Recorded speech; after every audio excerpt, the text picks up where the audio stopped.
السلام علیکم. آپ کا میزبان شکیل گیلانی آپ کی خدمت میں حاضر. ربیع الاول کے پاک مہینے کی بابرکت ساعتیں جاری ہیں اور ہر مسلمان کی یہ خواہش کہ اس پاک اور بابرکت مہینے کی مہربانیوں، فراوانیوں اور عنایات کو اپنی زندگی میں شامل کر لے. سید کائنات حضور اکرم صلی اللہ علیہ وآلہ وسلم کی صفات، تعلیمات، عنایات، برکات اور سیرت طیبہ کا احاطہ کرنا یقیناً کسی بشر کے بس کی بات ہو ہی نہیں سکتی. اور آج کا ہمارا موضوع گفتگو بھی عہد حاضر اور سیرت النبی صلی اللہ علیہ وسلم ہے.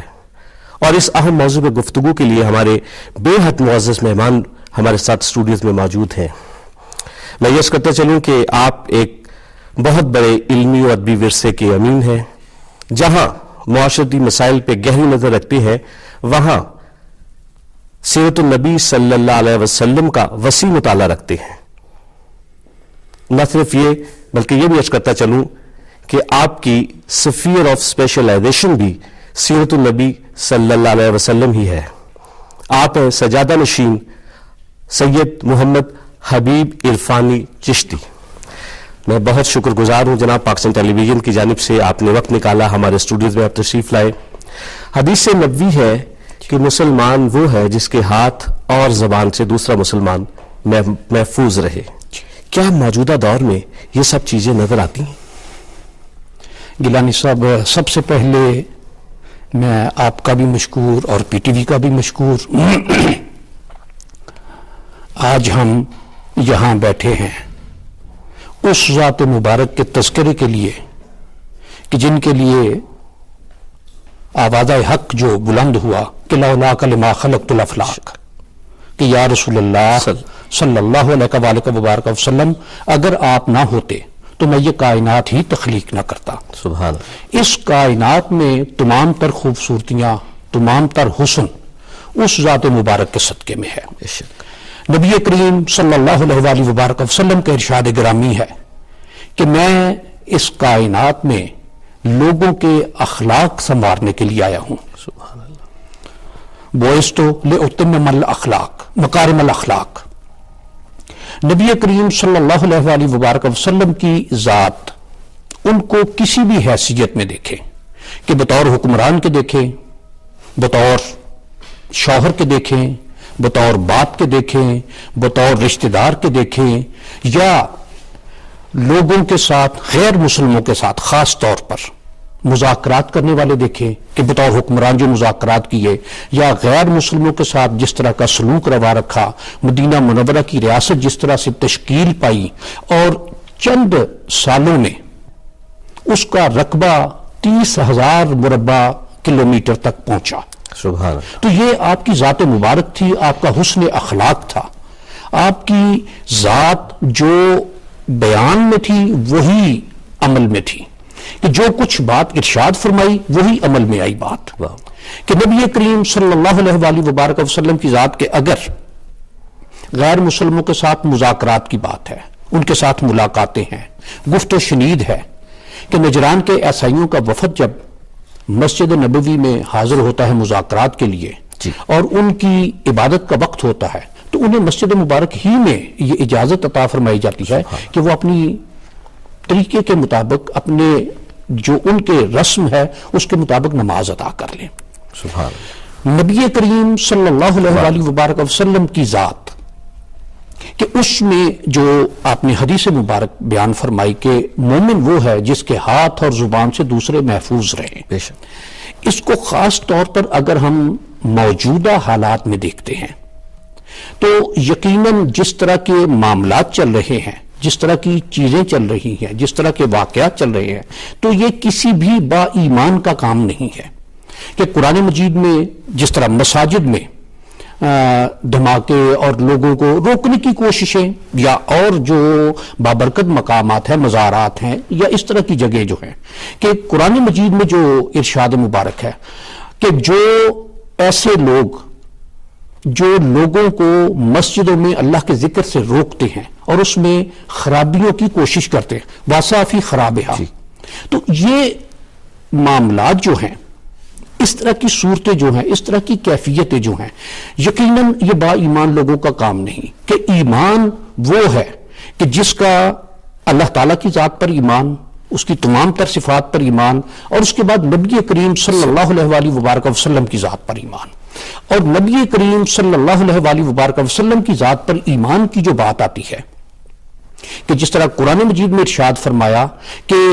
آپ کی اتباع ہی اللہ کی اتباع ہے، میں یہ رسولہ فقط اطاع اللہ، کہ جس نے رسول اللہ صلی اللہ علیہ وآلہ وبارک وسلم کی اطاعت کی اس نے دراصل اللہ تعالیٰ کی اطاعت کی. کہ نبی کریم صلی اللہ علیہ وآلہ وبارک وسلم کا ہر ارشاد، ہر عمل، ہر بات، ہر حکم وہ اللہ تعالیٰ کا حکم ہی ہے.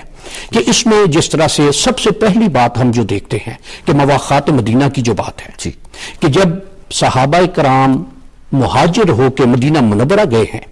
اور اس میں جس انداز اور جس طریقے سے آپس میں مواخات قائم کی گئی، بھائی چارہ قائم کیا گیا، کہ اس میں جو مہاجر صحابہ کرام ہیں اور جو انصار صحابہ کرام ہیں کہ ان کی آپس کی محبتیں، آپس کے انداز، آپس کے طریقہ کار، کہ حضرت عبد الرحمن بن عوف رضی اللہ تعالیٰ عنہ کی معاملہ جو جن کے ساتھ ان کا انصاری صحابی کے ساتھ انہوں نے انہیں آفر کی کہ میری 2 بیویاں ہیں،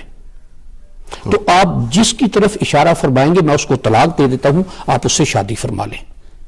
اور ماشاءاللہ ان کی بھی پھر آگے تربیت اور مزاج کی بات کہ حضرت عبد الرحمن بن عوف رضی اللہ تعالیٰ عنہ نے ان سے یہ بات گزارش کی کہ مجھے کچھ نہیں، صرف تھوڑا سا پنیر لے دیں اور بازار کا راستہ بتا دیں. یہ نبی کریم صلی اللہ علیہ وآلہ وبارک وسلم کی مائیت اور تربیت کا اثر ہے. اس میں اس سے آگے جو بات آتی ہے کہ معاملات آپس میں جس طرح سے حکم ہے کہ بھائیوں کے ساتھ، رشتہ داروں کے ساتھ، عزیزوں کے ساتھ، گھر کے لوگوں کے ساتھ، مثلا ایک حدیث مبارکہ میں حضرت عثمان بن معزون رضی اللہ تعالی عنہ ایک طویل حدیث مبارک ہے کہ جس میں ان سے یہ ارشاد فرمایا گیا کہ ہر شخص پر 3 قسم کے حقوق ہیں، بچوں کے حقوق، بیوی کے حقوق، اپنی ذات کے اوپر حقوق. اور اس میں بچوں کے حقوق، بیوی کے حقوق بات سمجھ آتی ہے. جب اپنی ذات کے اپنے اوپر حقوق کی بات ہوئی تو یہ ارشاد فرمایا کہ محنت مشقت کرنے کے بعد آرام کرنا یہ انسان کا اپنے اوپر حق ہے. سبحان اللہ. یہ چیزیں پھر اس کے ساتھ یہ کہ دوسروں کے ساتھ معاملات کیسے کرنے ہیں، حسن سلوک کیسے کرنا ہے. یہ ارشاد فرمایا کہ جو بڑوں کی توقیر نہیں کرتا اور چھوٹوں پر شفقت نہیں کرتا وہ ہم میں سے نہیں ہے. یعنی یہ ایک خوبصورتی کی اور دین برحق ہونے کی یہ ایک علامت، بے شک، اور یہ ایک واضح بات کہ اس طریقے سے اور اس انداز میں کہ جو شفقتیں، جو محبتیں کہ ایک معاشرے میں، اور یہ معاشرتی حوالے سے بات آئے گی کہ جہاں بڑوں کی عزت ہو کہ ہر چھوٹا اپنے بڑے کی، وہ بڑا اس سے عمر میں ہو، منصب میں ہو، مقام میں ہو، کسی بھی طرح سے ہو، اس کی عزت اور توقیر کرنا یہ چھوٹے کے لیے لازم ہے. اس کے جواب میں بڑا کیا کرے گا کہ وہ چھوٹے کے ساتھ شفقت کرے گا، اس کے ساتھ محبت کرے گا، اس کے ساتھ حسن سلوک کرے گا. تو ایک بیلنس معاشرہ، ایک میانہ رو معاشرہ اس سے وجود میں آتا ہے کہ جہاں ہر ایک کی عزت اور توقیر ہوتی ہے. بے شک یہ معاملات اس میں کہ نبی کریم صلی اللہ علیہ وآلہ وبارک وسلم کی ذات سے جب معاملات چلتے ہیں آگے، مثلا ایک حدیث مبارک میں واقعہ ہے ایک کہ حضرت عائشہ صدیقہ رضی اللہ تعالی عنہا کے ساتھ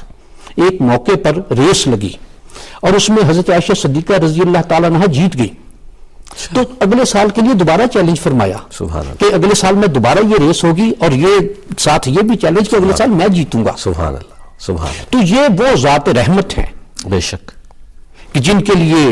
اس خالق کائنات نے وما ارسلناک الا رحمت للعالمین، بے شک تو تمام تر جہانوں کے لیے انہیں رحمت بنا کر بھیجا گیا ہے. ان کی شفقت، ان کی محبت، ان کا انداز گفتگو، ان کا انداز ملن، تمام تر وہ ایسا ہے کہ جس کو قرآن مجید میں بھی لقد کان لکم فی رسول اللہ اسوۃ حسنہ، کہ ان کا جو انداز زندگی ہے، طرز زندگی ہے، جس انداز میں انہوں نے زندگی گزاری، وہ ہر با ایمان کے لیے کاپی کرنا، اس کی اتباع کرنا، اس پر عمل کرنا یہ لازم ہے. بہت خوبصورت اور جامع آپ نے اس پہ روشنی ڈالی. سید صاحب یہ بتائیے کہ اس وقت یقیناً اگر ہم دیکھیں اسی تناظر میں تو جہاں تک تعلیمات نبوی صلی اللہ علیہ وسلم کا تعلق ہے اس میں یقیناً عدل و انصاف کی بھی فراوانی کی تاکید کی گئی ہے. اس معاشرے میں بہت ایسے مقامات ہیں جہاں فقدان نظر آتا ہے، زیادتی نظر آتی ہے، ناانصافی نظر آتی ہے، تو ان تعلیمات کو عام کس طرح کیا جا سکتا ہے تاکہ ہر شہری، ہر پاکستانی، ہر مسلمان جو ہے وہ اپنے آپ کو محفوظ محسوس کرے؟ گیلانی صاحب، اس میں بہت سی باتیں آتی ہیں. مثلا اس میں موجودہ دور کی سیاست بھی آئے گی، معاشرت بھی آئے گی، معاشیت بھی آئے گی، اور پھر اس کے بعد دینیات بھی آئے گی. کہ قرآن مجید میں جو ارشاد ہے کہ یا ایھا الذین آمنوا لا تقدموا بین یدی اللہ ورسولہ، کہ با ایمان لوگو تم اللہ اور اس کے رسول سے آگے مت بڑھو، اس سے اگیچو مت بنو. موجودہ دور میں اگر یہ دیکھا جائے تو ایک دینی حوالے سے خاص طور پر ایک کفر کے فتوے لگائے جانے، ہر ایک کو کفر کی طرف مائل کرنا، حالانکہ نبی کریم صلی اللہ علیہ وآلہ وبارک وسلم کا ارشاد گرامی ہے کہ جس نے کسی با ایمان کو کسی کافر سے تشبیہ دی یا بے ایمان کہا تو یہ بات اس کی طرف اپنے طرف لوٹ کر آئے گی. اللہ اکبر. یعنی ایک حرمت جو ایک با ایمان کی، کہ جو ارشاد مبارک ہے کہ کسی ہتھیار سے کسی با ایمان کی طرف اشارہ بھی مت کرو، اور جو حدیث مبارک کے الفاظ ہیں کہ شیطان تمہارے ہاتھ کو ڈگمگا نہ دے، اس کو کوئی نقصان نہ پہنچ جائے. تو یہ اور عدل و انصاف کے حوالے سے اگر ہم ذات سید کائنات صلی اللہ علیہ وآلہ وبارک وسلم یا خلفائے راشدین کا دور اگر دیکھیں تو اس میں ایک خاتون چوری کے جرم میں، فاطمہ نام کی خاتون، جب اس کا کیس پیش ہوا تو اور یہ گزارش کی گئی کہ یہ فلاں قبیلے کے فلاں معزز خاندان کی بیٹی ہے تو اس کے ساتھ ذرا نرمی، تو ارشاد یہ فرمایا کہ تم سے پہلی قومیں اسی وجہ سے تباہ و برباد ہوئی کہ وہ اپنے معزز لوگوں کو چھوڑ دیتی تھی اور جو کم تر حیثیت کے لوگ ہوتے تھے انہیں سزائیں دیتی تھی. اور یہ ارشاد فرمایا کہ اگر محمد کی بیٹی فاطمہ بھی یہاں اس جرم میں ہوتی تو اس کو بھی سزا دی جاتی. سبحان اللہ، کیا انصاف اور کیا یہ یعنی اس سے بڑی انصاف کی بات. اور خلفائے راشدین کے حوالے سے کہ حضرت عمر فاروق رضی اللہ تعالیٰ عنہ کا دور اگر دیکھے تو آپ کے بیٹے کو سزا ہوئی، اور حضرت عمر فاروق رضی اللہ تعالیٰ عنہ ہوئی کا دور کہ ان کے خلاف ایک کیس عدالت میں پیش ہوا. جب ایک عدالت میں پیش ہوئے تو جج نے تعظیم دی، کھڑا ہوا، واپس تشریف لا کے اس جج کو بدل دیا، قاضی کو بدل دیا کہ میں ایک ملزم کے طور پر پیش ہوا ہوں اور یہ اس نے تعظیم دیا تو یہ فیصلہ کیا کرے گا. اللہ، کیا باتیں، کیا انداز. حضرت علی کرم اللہ تعالیٰ وجہ الکریم کے دور میں کہ قاضی ابن شریح کہ اس کے پاس جب کیس پیش ہوا مولا کائنات کا ذرہ کی چوری کا اور کہ یہودی پر الزام تھا، اور حضرت امام حسن مجتبی یہ گواہ تھے حضرت علی کرم اللہ تعالیٰ وجہ الکریم کے، اور یہ کیس کا فیصلہ حضرت علی اس وقت خلیفہ وقت ہیں، سبحان اللہ، ان کے خلاف ہوا. اور دلیل اس نے یہ دی کہ آپ کے پاس یہ اس نے کہا کہ جو آپ کا تقوی، آپ کی ذات ہے، مجھے پورا یقین ہے کہ آپ کی ذرہ چوری ہوئی اور یہی آپ کا مجرم ہوگا، لیکن عدالت کے فیصلے کے لیے یا عدالت کی تسلی کے لیے آپ کے پاس مطلوب شہادتیں نہیں ہیں. اللہ. یہ جب تک اس انداز کو، اس طریقے کو، یقیناً وہ انداز وہ طریقہ، لیکن کم از کم قریب پہنچنے کی کوشش جب تک نہ کی جائے. جی بالکل آپ نے صحیح فرمایا. جناب یہ بتائیں کہ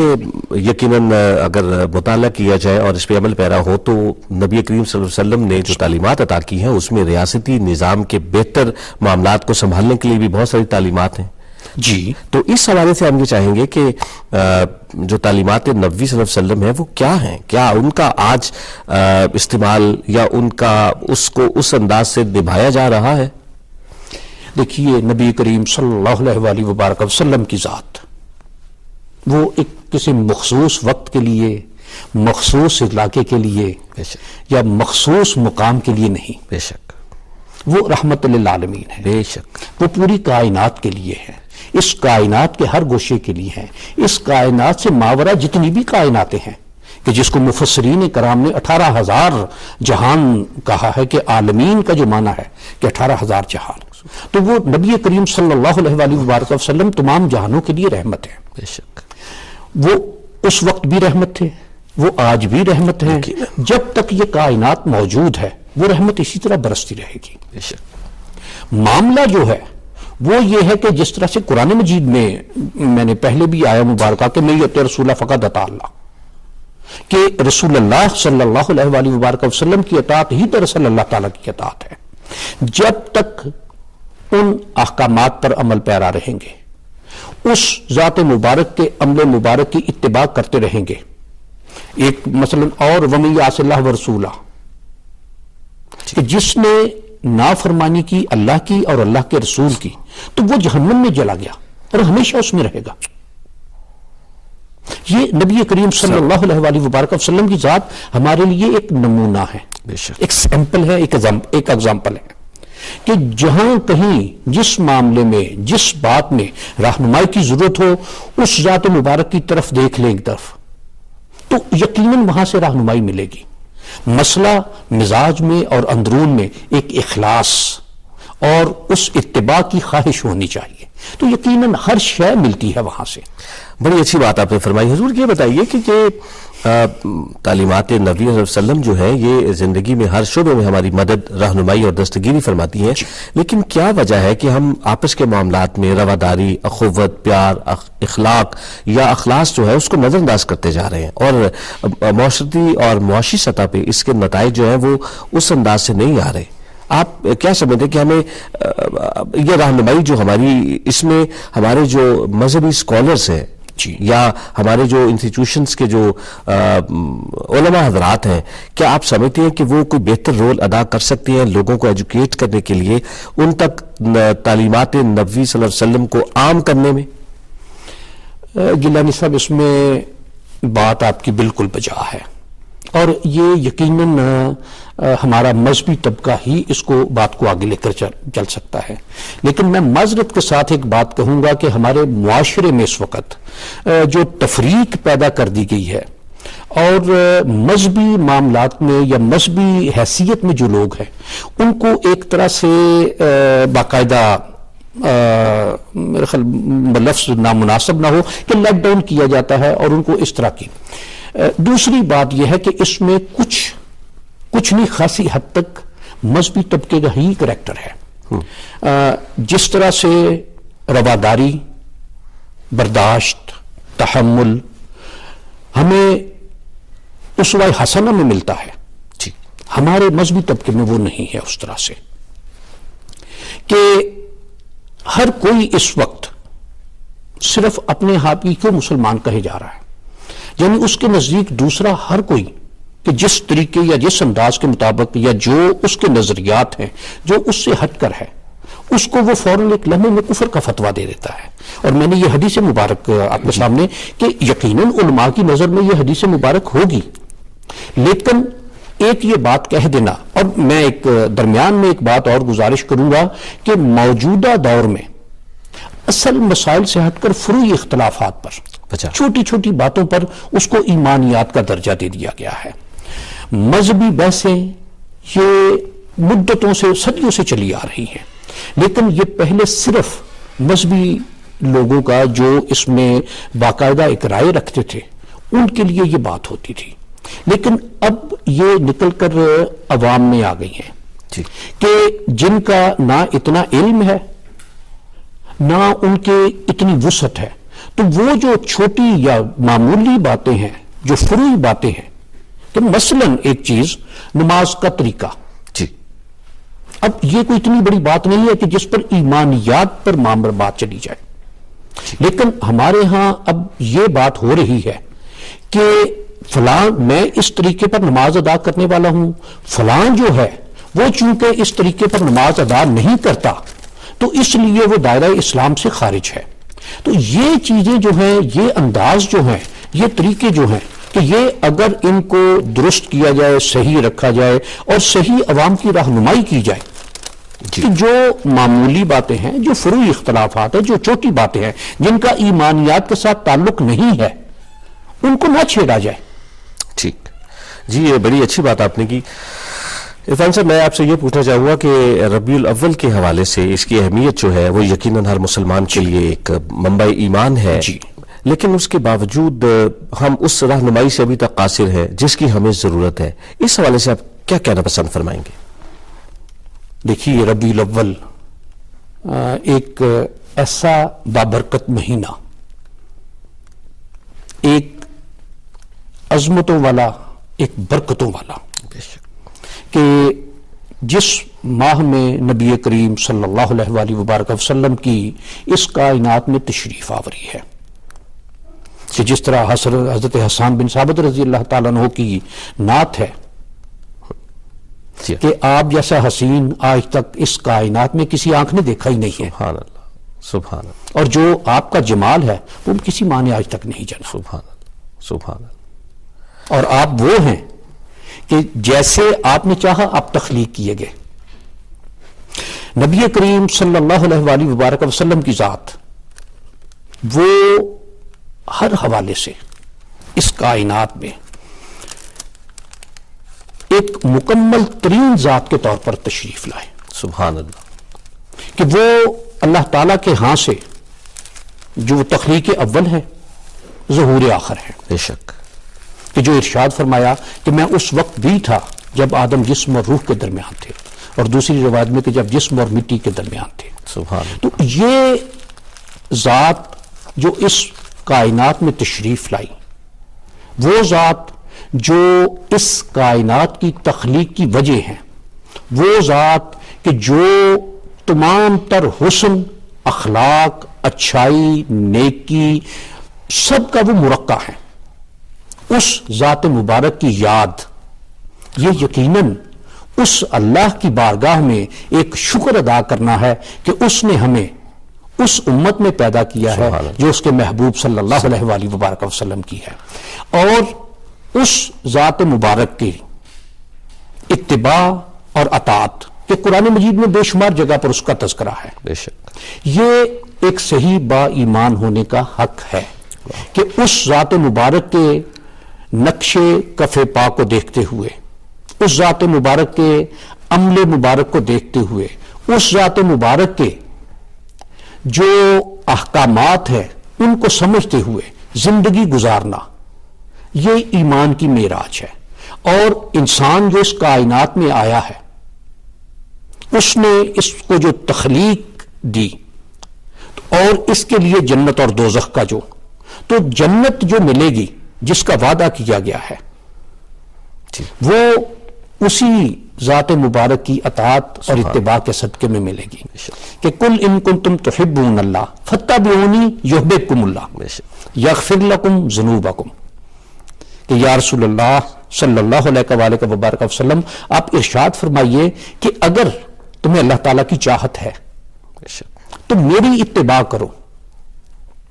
اور اس اتباع کا نتیجہ یہ ہوگا کہ اللہ تعالیٰ تم سے محبت کرے گا، بے شک، اور اس کا محبت کرنا یغفر لکم ذنوبکم، کہ تمہاری تمام تر خطائیں معاف کر دے گا، واللہ غفور الرحیم، اور وہ بہت رحم کرنے والا، بہت بخشنے والا ہے۔ وہ یہ ذات مبارک جو رحمت کل ہیں، جو شفیع المذنبین ہے، جو رحمت تمام ہے، جو اللہ تعالیٰ کی محبت ہے، جن کے صدقے میں اللہ تعالیٰ نے یہ کائنات پوری تخلیق کی، بے شک، وہ اتباع، وہ اطاعت، وہ لازم، اور وہ اس اتباع اور اطاعت میں چلتے رہیں گے تو دنیاوی زندگی کی ہر خیر ملتی رہے گی، ہر بہتری ملتی رہے گی، ہر بھلائی ملتی رہے گی۔ سبحان اللہ، بڑی مدلل بات آپ نے فرمائی، اور اس سے جامع بات اور کیا ہو سکتی ہے کہ نبی کریم صلی اللہ علیہ وسلم کی ذات گرامی نے مسلمانوں کے لیے ہر جگہ، ہر لمحے، ہر چیز میں رہنمائی اور دستگیری فرمائی۔ حضور، یہ آپ سے یہ بھی عرض کرنا ہے کہ یہ فرمائیں کہ ہماری زندگی اس وقت جس طرح ہم گزار رہے ہیں، یا ہماری گزران جو ہے اس میں بہت ساری پیچیدگیاں ہیں، مسائل ہیں، کسی جگہ وہی کہ ایسے بھی الفاظ استعمال نہیں کرنے چاہیے، کوئی ایسی بات جو شرعی احکامات کے منافی ہے، تو حضور یہ بتائیے کہ اس میں نبی کریم صلی اللہ علیہ وسلم نے جو ہدایات عطا کی ہیں اس میں کوئی کبھی یا خاص ہماری طرف سے کوئی کوتاہی سرزد ہو جاتی ہے، تو حضور کریم صلی اللہ علیہ وسلم کی جو تعلیمات ہیں ان کے اتباع میں جو ہم سے کوتاہیاں سرزد ہوتی ہیں، اس کے تدارک کے لیے کیا اسوہ حسنہ جو ہے اس میں ہماری رہنمائی تو موجود ہے، ہم اس طرف کیوں پیرا عمل نہیں ہوتے؟ یہ دیکھیے بات تو ظاہر ہے کہ یہ انسانی مزاج ہی کی آئے گی. ایک وہ جو بات کہی جاتی ہے کہ میرے گناہ بہت بڑے لیکن میرے اللہ کی رحمت اس سے بڑی ہے. بے شک. اور اس کی رحمت جو ہے اس کے حصول کے لیے جنت جو ملے گی آخر میں جو مالک یوم الدین جو ہے وہ اور وہ جو جزا دے گا وہ اس کائنات میں کیے ہوئے اعمال کی کہ ابو بکر و عمر و صدیق عثمان یہ جتنے بھی صحابہ کرام ہیں تمام تر کی ہمیشہ یہ کہ قرآن مجید میں جو ارشاد ہے کہ اس طرف بھاگ کے آؤ جب تمہیں نبی کریم صلی اللہ علیہ وآلہ وبارک وسلم اس شے کی طرف بلائیں جو تمہیں حیات دینے والی ہے. سبحان اللہ. پھر یہ بھی ارشاد ہے کہ جو کچھ تمہیں دیں اس کو لے لو جس سے روکے اس سے رک جاؤ. بے شک. زندگیاں اپنی اس پیرائے میں اس انداز میں اور اس طریق سے گزارنے کی کوشش کرنا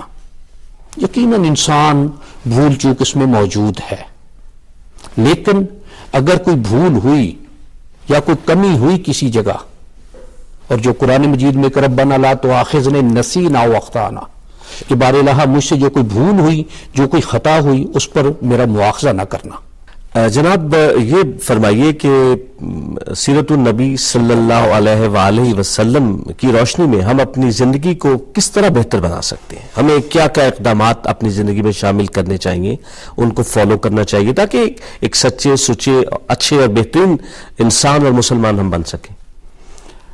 گیلانی صاحب با ایمان ہونے کے لیے جہاں اللہ تعالیٰ کی ذات اس کی وحدانیت اس کا معبود ہونا اس کا خالق ہونا اس کی جمعی صفات پر ایمان ہے وہیں نبی کریم صلی اللہ علیہ وآلہ وبارک وسلم کا خاتم النبیین ہونا اس پر ایمان کا ہونا یہ اسی طرح سے ساتھ ہے کہ اشہد لا الہ الا اللہ واشہد ان محمدن عبدہ ورسولہ کہ جب تک ان دونوں پر ایمان نہیں ہے ایمان مکمل نہیں ہوگا. اللہ تعالیٰ کی ذات اس کو ہم نے نہیں دیکھا جی اس کو ہم نے جانا اس کو ہم نے مانا اس کو ہم نے پہچانا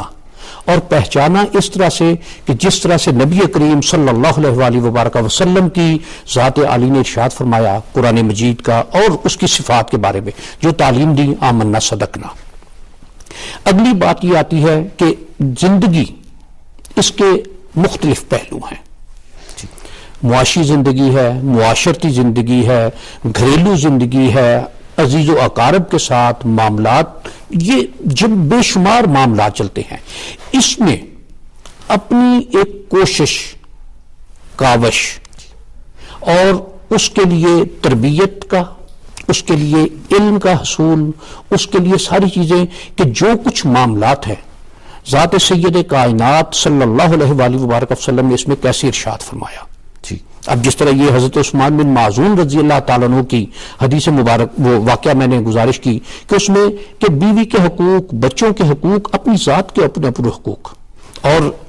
ایک اور واقعہ میں 3 صحابہ کرام کا کہ بکری کا گوشت نہیں کھانا شادی نہیں کرنی اور روزے رکھنے ہیں مسلسل روزے رکھنے ہیں تو اس میں یہ ارشاد فرمایا کہ مجھ سے زیادہ نیک بننے کی کوشش کر رہے ہو. تو یہ دیکھیے دین اسلام دین فطرت ہے اس میں دنیا سے کٹنا نہیں ہے رہبانیت نہیں ہے کہ جس طرح عیسائیت میں دنیا چھوڑ کے ایک طرف چلے گئے ہندوازم میں پہاڑوں میں نکل گئے تو دین اسلام یہ ہے کہ اس کائنات میں رہنا ہے اور اس کائنات میں اس کی عطا کی ہوئی نعمتوں کا استعمال یہ اس کے ایک شکر کی کیفیت ہے. شکر میں جب ہوں گے اور احساس شکر صرف الفاظ کا نام نہیں شکر ایک جذبے کا نام ہے تو یقیناً لائن شکر تم لازیدنکم تم شکر ادا کرتے رہو تمہیں مزید ملتا رہے گا. یہ اس میں کہ نبی کریم صلی اللہ علیہ وآلہ وبارک وسلم کی ذات کس کس طرح سے کہاں کہاں کیسے کیسے کیا کیا اس کو اپنے پورے سوچ سمجھ شعور علم عقل اس کے دائرے میں رکھ کر اپنے آپ کو اس طرح کا بنانے کی کوشش کرنا کہ جیسے اس ذات مبارک نے چاہا. سبحان اللہ سبحان اللہ. میں عرفان صاحب گزارش کروں گا کہ ہمارے سننے والوں کو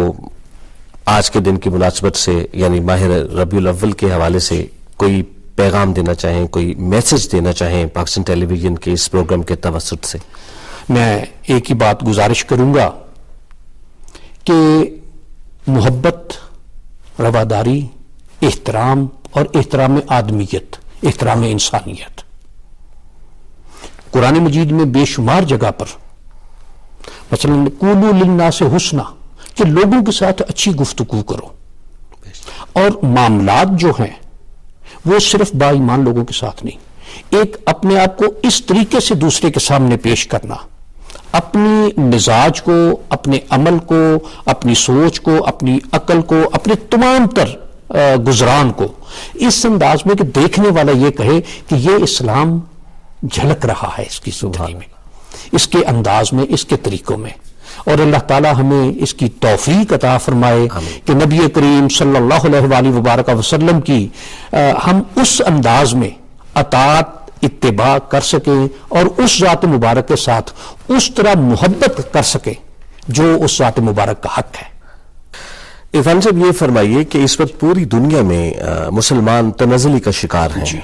بے شمار الزامات لگائے جا رہے ہیں جو بے بنیاد بھی ہیں، غلط بھی ہیں، اور اس میں ایک اور بڑی جو آفت ہے وہ ہے دہشت گردی، اور یقیناً پوری دنیا میں مسلمانوں کا جو امیج ہے وہ دن بدن خراب ہوتا جا رہا ہے۔ اس سلسلے میں سیرت النبی صلی اللہ علیہ وسلم سے ہمیں دنیا کو یہ کیا میسج دینا چاہیے، یا دنیا کو ہم کس طرح کہیں کہ ہمارا یعنی دین اسلام جو ہے یہ محبت، امن اور بھائی چارے کا دین ہے، اسلام ہے، اور ایک عالمگیر مذہب ہے، یہ اس میں رہنمائی فرمائیے۔ گیلانی صاحب یہ بہت پیچھے سے ہمیں جانا پڑے گا، پیچھے بھی،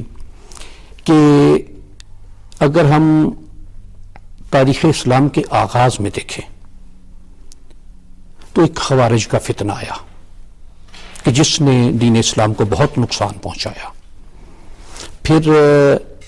مختلف چلتے رہے، 13ویں صدی میں، عیسوی میں پھر ایک فتنہ آیا حسن بن صباح کا، یعنی کو تقریباً اسلام کے 600-700 سال کے بعد تھی۔ اس دور کو حسن بن صباح کی تاریخ اگر دیکھی جائے اور موجودہ دور کو دیکھا جائے تو شاید یہ جو کچھ عمل ہو رہے ہیں یہ اس کے بھی یہی اعمال تھے کہ اس نے عراق کے علاقے کا تھا وہ رہنے والا، اور عراق کے پہاڑوں پر اس نے اپنا ایک جنت دوزخ بنائی ہوئی تھی، وہاں لوگوں کو لے کر جاتا تھا، اسی طرح سے وہ لوگوں کے گلے کاٹتا تھا، اور اسی طرح سے وہ لوگوں کو کہ بس تم یہ کام کر لو، اس کو مار دو اور جنت میں چلے جاؤ گے سیدھے۔ ہمارے ہاں اب یہ دیکھا جائے تو اسی طرح کی صورتیں آ رہی ہیں، لیکن جو عمل ہو رہے ہیں کہ جس طرح سے مساجد، جس طرح سے درگاہیں، جس طرح سے امام بارگاہیں، جس طرح سے مذہبی مقامات، اور ان سب کو چھوڑ کر جس طرح سے معصوم بچوں کو مارکیٹوں میں، پشاور کی مینا بازار دیکھ لیں، لاہور کی مون مارکیٹ، بے شمار، اسلام آباد میں دیکھ لیں، پنڈی میں دیکھ لیں، نبی کریم صلی اللہ علیہ وآلہ وبارک وسلم کا جنگ کے دوران یہ ارشاد مبارک ہے کہ بچوں کو، عورتوں کو، بوڑھوں کو قتل نہیں کرنا، فصلوں کو نقصان نہیں پہنچانا، درختوں کو نہیں کاٹنا، کہ صرف ایک تباہی پھیلانے کے لیے یہ کام، اور یہ ایک عام کام ہوتے تھے،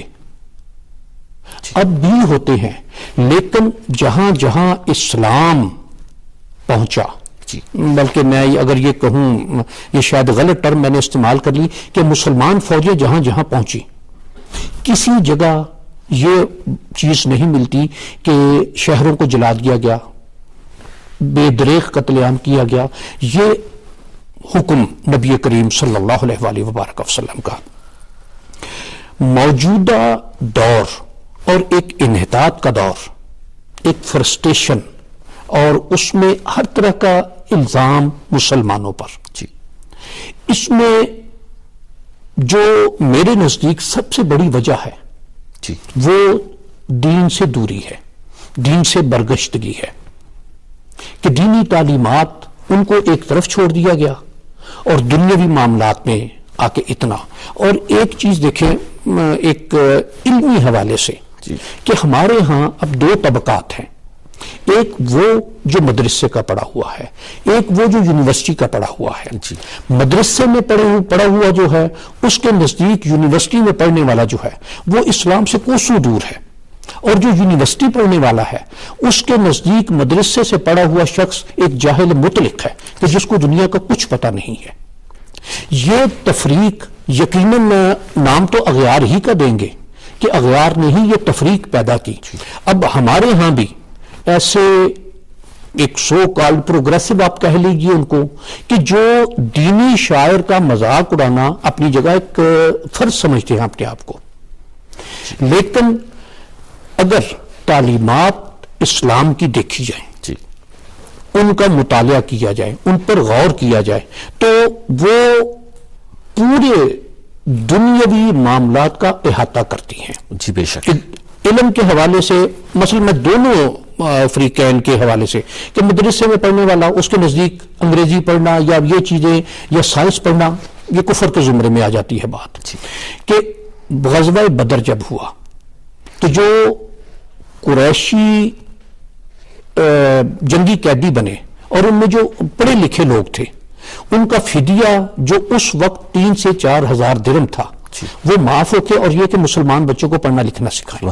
اور یہ چیز دیکھی جائے کہ ان لوگوں نے کوئی حدیث، تفسیر، فقہ یا ان کا کوئی علم نہیں تھا سکھانا، اس وقت کے جو مروجہ علوم تھے وہی سکھانے تھے، تعلیم دینی تھی. تو یہ تعلیم حاصل کرنا، اور یہ بھی حدیث مبارک ہے نبی کریم صلی اللہ علیہ وآلہ وبارک وسلم کا ارشاد گرامی ہے کہ علم حاصل کرو خواہ تمہیں چین جانا پڑے. بے شک. چین نہ اس دور میں مسلمان تھا نہ آج مسلمان ہے، لیکن یہ کہ علم کا حصول، تو یہ علم سے دوری جو ہے، تحقیق سے دوری جو ہے، اب مسلمان اگر دیکھا جائے تحقیقات جتنی ہیں یا انوینشنز جتنی ہیں تو اس میں بے شمار مسلمانوں کا، اور ابھی بھی میڈیسن میں دیکھا جائے کیمسٹری بلکہ یہ سبجیکٹ ہی مسلمانوں کا ایجاد کردہ ہے. جی جابر بن حیان نہیں، حضرت امام جعفر صادق. اور اس میں اور بے شمار چیزیں ایسی کہ جن کو مسلمانوں نے انوینٹ کیا، لیکن جو ہی مسلمان علم سے پرے ہٹے تو یقیناً تنزلی اور علم حاصل کرنا یہ یقیناً ایک با ایمان کے لیے، اور میرا خیال یہ با ایمان کے لیے، اور اس کا جو نبی کریم صلی اللہ علیہ وآلہ وبارک وسلم نے ارشاد بھی فرمایا، حکم بھی دیا، اس کے مطابق اس کو لے کر چلنا، یہ عین دین کی، ایمان کی، اسلام کی، ان کے لیے سب کے لیے یہ ضروری بات ہے. بڑی اچھی بڑی مدلل انداز میں آپ نے گفتگو فرمائی، میں شکر گزار ہوں. ناظرین، ایک بات طے ہوئی، ایک بات سمجھ میں آتی ہے، وہ یہ ہے کہ اچھا مسلمان بننے کے لیے اچھا انسان بننا ضروری ہے. یعنی مراد یہ ہے کہ آپ کے جو اقوال ہیں، آپ کی جو معمولات ہیں، آپ کی جو مصروفیات ہیں اور آپ کا جو رہن سہن ہے، اگر اس میں نبی کریم صلی اللہ علیہ وبارک وسلم کی جو تعلیمات ہیں ان کو ہم شامل کر لیں تو ہماری زندگی بھی اچھی، ہماری گزران بھی اچھی، ہمارے یقیناً معاملات بھی اچھے. اور امید ہے کہ آج کے پروگرام کے بارے میں آپ اپنی رائے سے بھی نوازیں گے اور آپ کو یقیناً اچھا بھی لگے گا. اس کے ساتھ ہی میں اجازت اور رخصت کا طلبگار ہوں اپنے معزز مہمان سے بھی اور آپ سے بھی. میں ایک دفعہ پھر شکریہ ادا کروں گا سجادہ نشین سید محمد حبیب عرفانی صاحب کا کہ وہ تشریف لائے اور ہمیں اچھی اور کارآمد باتوں سے نوازا. اللہ حافظ.